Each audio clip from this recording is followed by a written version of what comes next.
வேலையை இழந்துட்டீங்களா? சொத்துக்களை இழந்துட்டீங்களா? உங்களுடைய பெயர் புகழை இழந்துட்டீங்களா? பரிகாசம் பண்ணுறாங்களா? சும்மா ஏமாத்திடா இவரெல்லாம் அப்படின்னு சொல்லி உங்களுடைய பக்தியை கூட பரிகாசம் பண்ணுறாங்களா?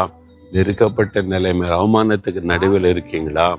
இழந்து போன நிலைமையில உறவுகளை இழந்து, சொந்தங்களை இழந்து, சமாதானத்தை இழந்து, ஆரோக்கியத்தை இழந்து கஷ்டப்படுறீங்களா?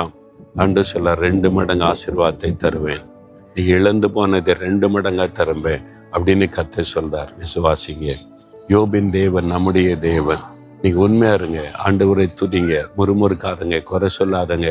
அவருக்கு தெரியாம எதுவும் நம்முடைய வாழ்க்கையில நடக்க முடியாது. மனதார துதிங்க, 2 மடங்கு ஆசீர்வாதம் உண்டாகும். ஆண்டவரே, நான் முறுமுறுக்க மாட்டேன், நான் சோர்ந்து போக மாட்டேன், உம்மை குறை சொல்ல மாட்டேன். எல்லாவற்றிற்காக, இழப்புக்காக, நெருக்கங்கள், வேதனைகள், நிந்தைகள், அவமானங்களுக்காய் ஸ்தோத்திரம் ஸ்தோத்திரம் ஸ்தோத்திரம் என்று உம்மை துதிக்கிறேன்.